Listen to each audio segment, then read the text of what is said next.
नमस्कार बच्चों, मैं मीनाक्षी शर्मा फ्रॉम पानीपत। आज हम शुरू कर रहे हैं जीव विज्ञान का पाठ, हाउ डू ऑर्गेनिजम्स रिप्रोड्यूस, यानी कि जीव जंतु अपना जनन किस प्रकार करते हैं। लेसन नंबर है 8। आयु के साथ साथ हमारे शरीर में कुछ परिवर्तन आते हैं। कक्षा 2 से लेकर कक्षा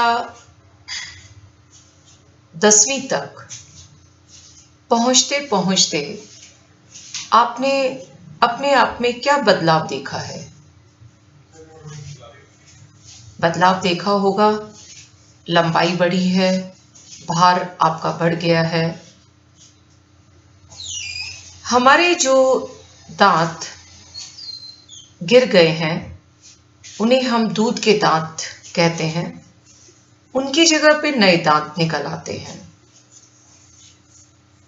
इन सभी परिवर्तनों को एक सामान्य प्रक्रम वृद्धि में समूहबद्ध हम कर सकते हैं, जिसे कहते हैं शारीरिक वृद्धि। लेकिन किशोर अवस्था तक आते आते शारीरिक वृद्धि के साथ साथ शारीरिक अनुपात भी बदलता है।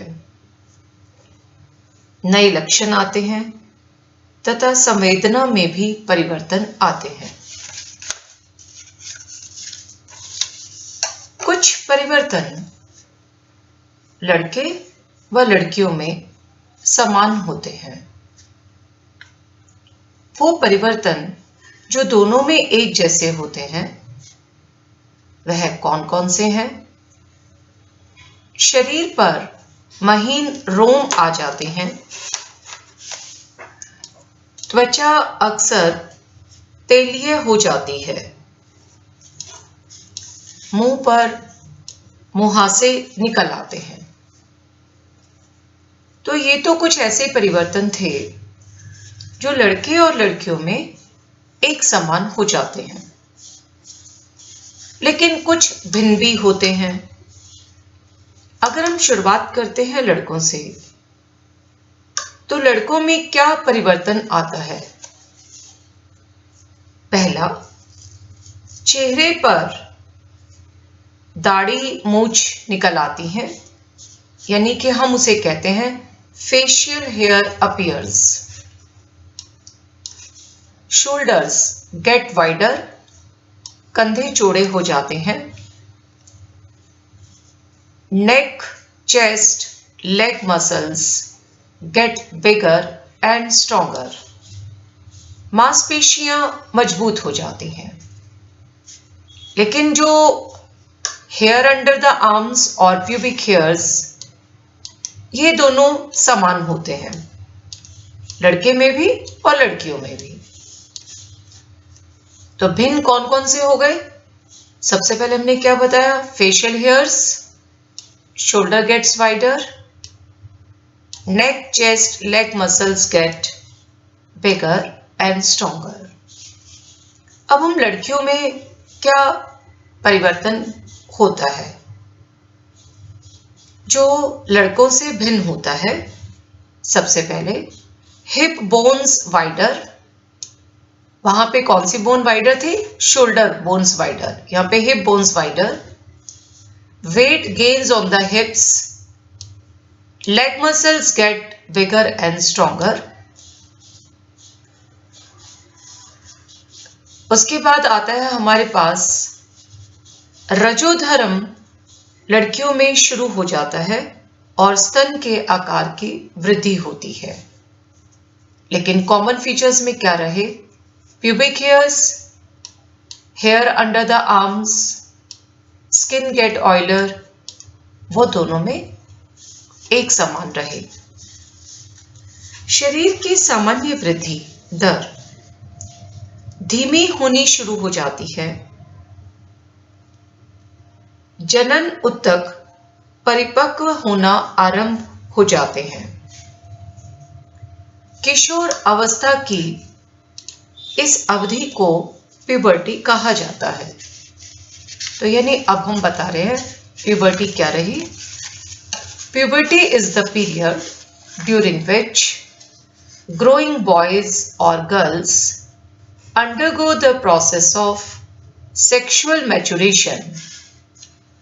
Puberty involves a series of physical stages or steps that lead to achievement of fertility and the development of so-called secondary sex characteristics, the physical features associated with adult male and female. यानी क्या तात्पर्य रहा?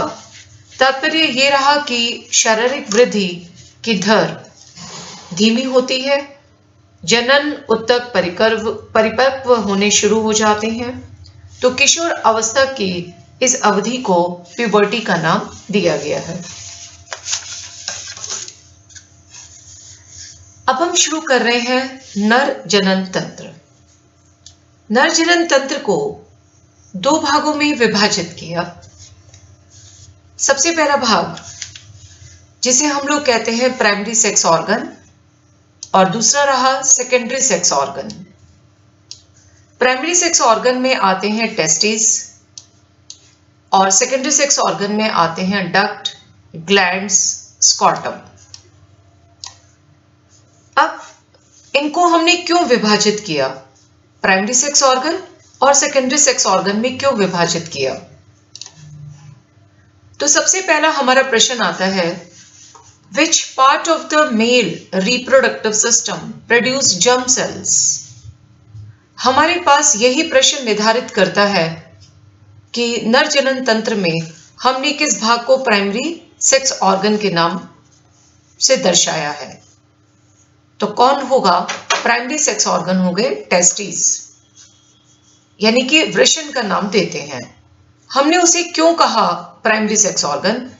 क्योंकि testis produce germ cells, यानी कि शुक्राणुओं का निर्माण वृषण में होता है। साथ साथ टेस्टिस से ही निकलता है एक हार्मोन, एक रसायन जिसका नाम है टेस्टोस्टेरोन।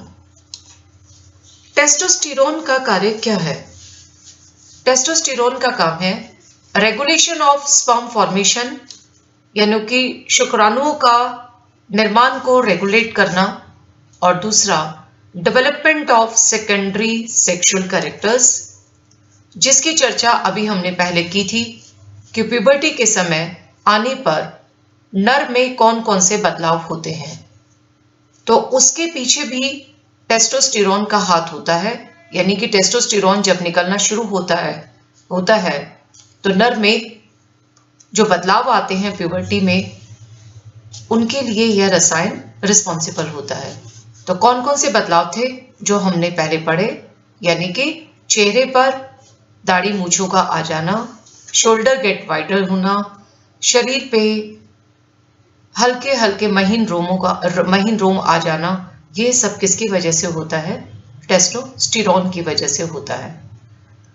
अगर हम जरा वृषण का स्ट्रक्चर देखें जो आपके सामने यहां दर्शाया गया है, इसमें आप ये देख रहे हैं कि वृषण में बहुत सारी वाहिकाएं हैं जहां पे शुक्राणुओं का निर्माण होता है, और इन अलग अलग वाहिकाओं से निकलकर यह शुक्राणु अंत में कहां पर आ जाते हैं? शुक्र वाहिकाएं, जिसे हम लोग वास डिफरेंस कहते हैं, उनमें आ जाते हैं।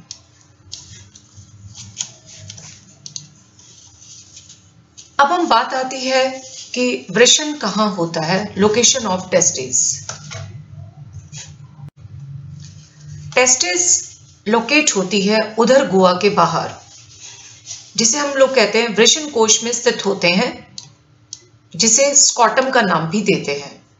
यानी कि वृषण स्कॉटम में एनक्लोज्ड होती है या वृषण कोश में स्थित होती है। प्रश्न आता है कि यह उधर गुहा के बाहर क्यों होते हैं? उधर गुहा के बाहर उपस्थित होने के पीछे कारण है, क्योंकि वृषण में क्या बना था जिसकी चर्चा भी हमने की, वहां पे शुक्राणु बन रहे हैं।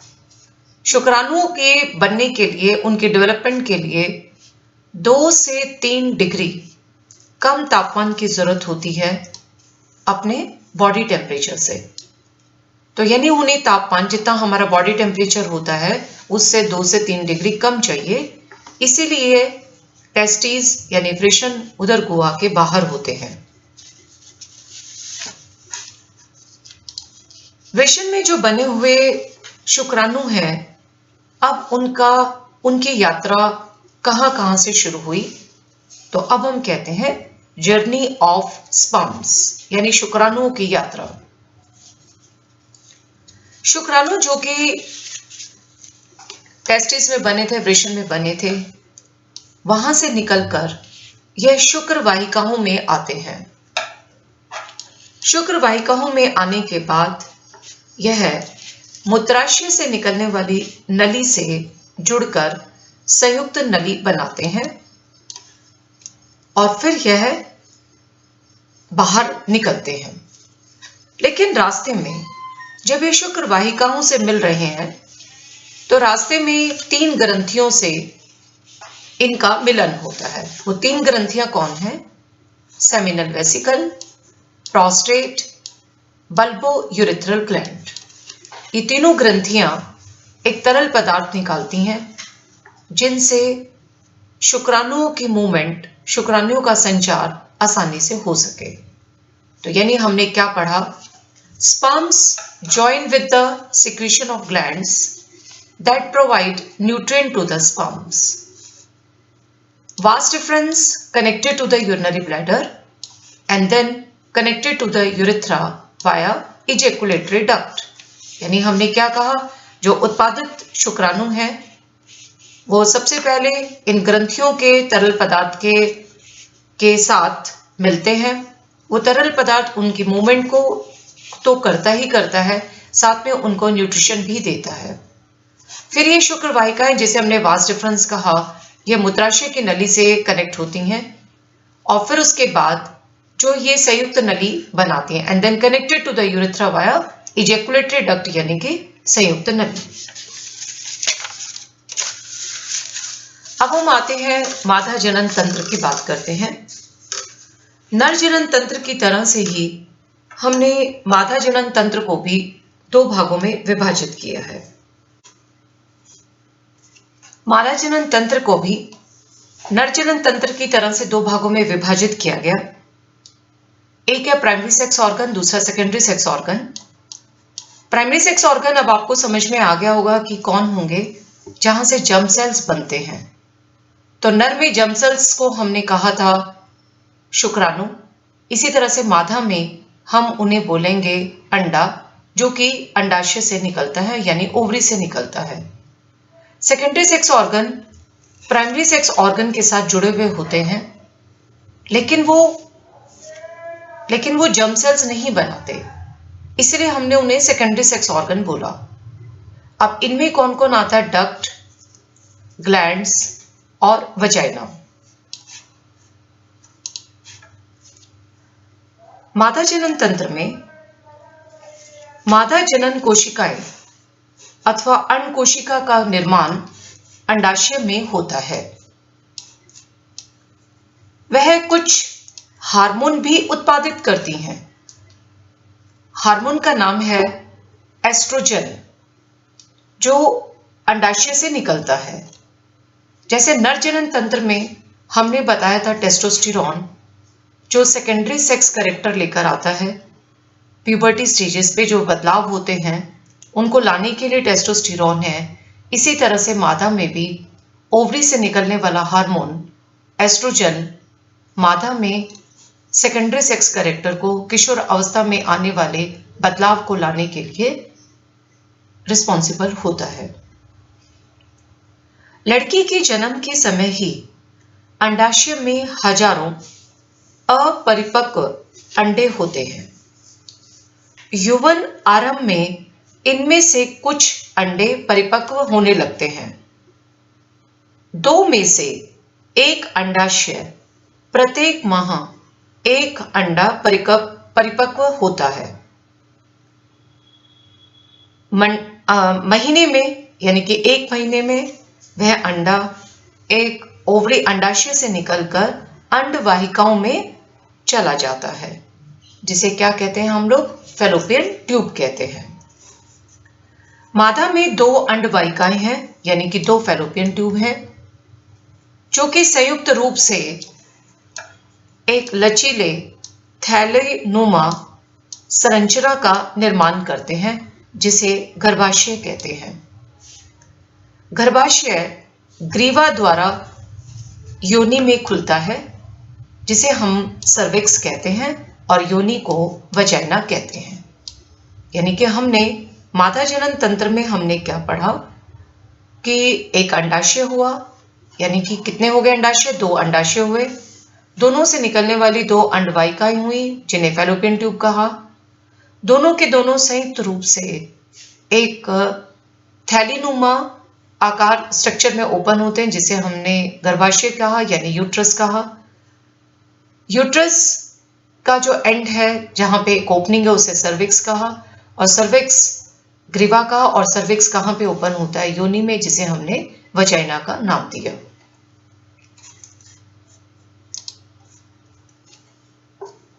अब हमारे पास आता है कि जो बात हम बार बार बता रहे हैं कि ओवरी में बहुत सारे अंडे होते हैं, जो जन्म से पहले ही मादा में आ जाते हैं। यौवन आरंभ होते होते तक उनमें से सिर्फ एक ही एग निकलता है per month, alternatively by the ovaries. यानी कि अंडाशय से सिर्फ एक ही एग निकलता है। तो यानी साल में कितने हो गए? हमारे पास 12 महीने हो गए। तो 6 एग एक ओवरी से निकलते हैं, राइट ओवरी से, और 6 एग हमारे कहां से निकले? लेफ्ट ओवरी से निकले। अब हमारे पास आता है how do sperms reach in the fallopian tube. यानी कि अब शुक्राणु की यात्रा मादा जनन तंत्र में कैसे होती है। अगर हम जरा ये बात करें तो शुक्राणु योनि मार्ग में स्थापित होते हैं, जहां से यह ऊपर की ओर यात्रा करके अंडवाहिका तक पहुंच जाते हैं, जहां अंड कोशिका से ये मिलते हैं। निषेचन के पश्चात निषेचित अंड गर्भाशय में स्थापित हो जाता है तथा विभाजित होने लगता है।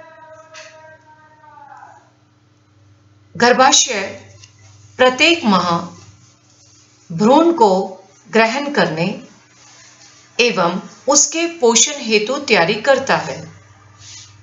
गर्भाशय के आंतरिक परत मोटी होती जाती है तथा भ्रूण के पोषण हेतु रुधिर प्रभाव भी बढ़ जाता है।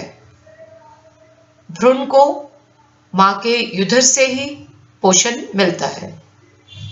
यानी अब हमने क्या पढ़ा? यहाँ पे हम ये पढ़ रहे हैं कि शुक्राणु कहाँ पे गए? योनि से होते हुए गर्भाशय से होकर अंडवाहिका में जाते हैं, वहां जाकर अंड से मिलते हैं, जहां उनका निषेचन होता है।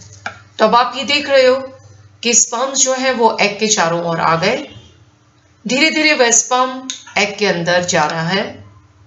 सिर्फ एक ही स्पर्म एग में जाएगा और बाकी नहीं जा पाएंगे।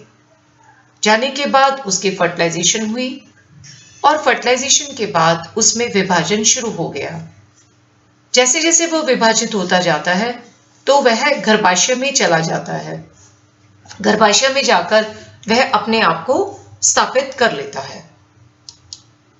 अब जब गर्भाशय में स्थापित हुआ तो गर्भाशय की यानी यूट्रस की लेयर जो अपने आप को पहले तैयार कर चुकी है, उसकी मोटी परत बन चुकी है, ताकि वह डेवलपिंग एम्ब्रियो को क्या प्रोवाइड कर सके? उसको न्यूट्रिशन दे सके। तो हमने क्या कहा? भ्रूण को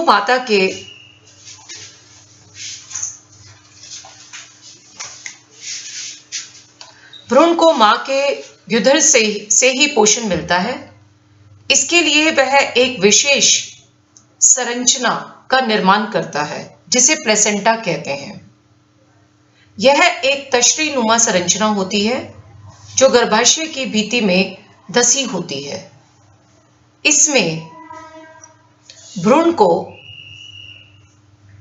की ओर के ऊतक प्रवर्ध होते हैं। मां के ऊतकों में रक्त स्थान होते हैं।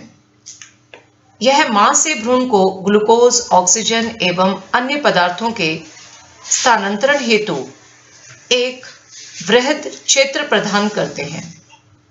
तो यानी अब हमने क्या पढ़ा कि अब हम बता रहे हैं कि यह तश्री नुमा चित्र जो तुम्हें दिखाई दे रहा है, यह है प्लेसेंटा। इस प्लेसेंटा से यह भ्रूण क्या हो गया, जुड़ गया। तो यह प्लेसेंटा क्या देता है, उसके क्या कार्य हैं? उसके कार्य है न्यूट्रिशन, उसे पोषण देना, रेस्पिरेशन यानी सांस लेने में श्वसन प्रणाली का काम करना, प्रोटेक्शन उसे बचाना, एक्सक्रीशन जितने भी जो पदार्थ जो शरीर के लिए यूजफुल नहीं है, अच्छे नहीं है, उनको बाहर निकालना। अब प्रश्न आता है हमारा, अगर यह अंडा, ये तो ये कहा कि अंडे का निषेचन हो गया, अगर अंडे का निषेचन नहीं होता तो क्या हुआ? यदि अंड कोशिकाओं में अंडे का निषेचन नहीं होता तो यह लगभग 1 दिन तक ही जीवित रहता है। और अभी हमने क्या पढ़ा था, अंडाशय प्रत्येक माह एक अंड का ही मोचन करता है और गर्भाशय भी प्रति माह तैयारी करता है।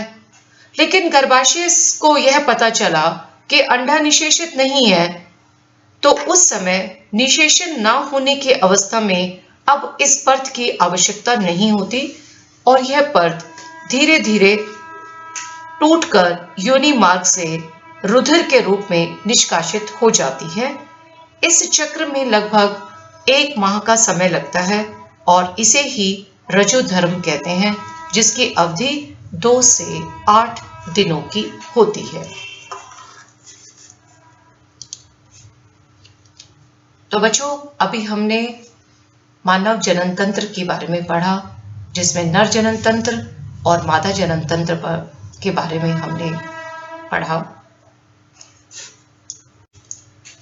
नरजन तंत्र में आपने क्या क्या पढ़ा?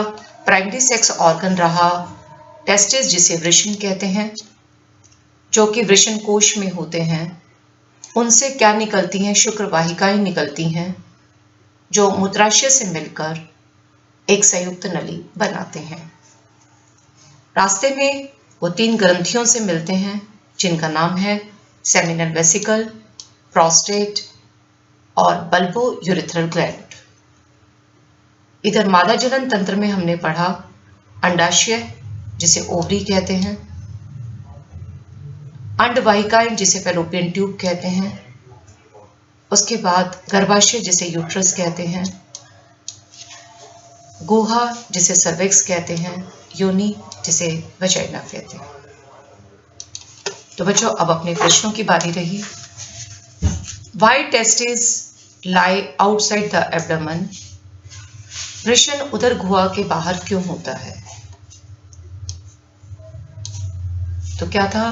क्योंकि शुक्राणुओं के डेवलपमेंट के लिए 2 से 3 डिग्री तापमान बॉडी टेम्परेचर से कम चाहिए। दूसरा प्रश्न, what is the function of placenta?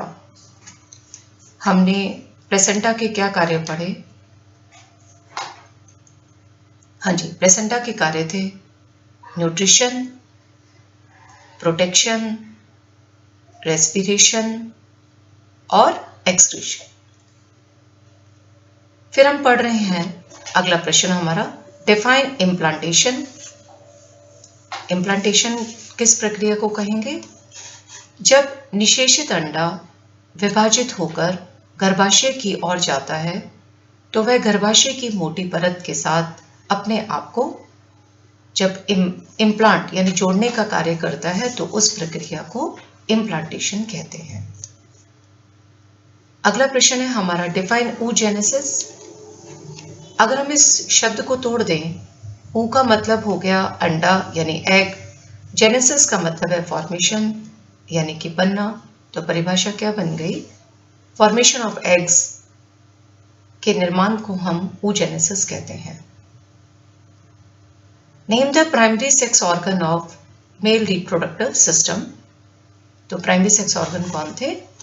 क्या किसे कहेंगे प्राइमरी? जो जर्म सेल्स बनाते हैं उन्हें हम प्राइमरी सेक्स ऑर्गन कहते हैं। तो मेल रिप्रोडक्टिव में कौन आ गया? टेस्टिस, जिसे आप वृषण कहते हैं। Thank you.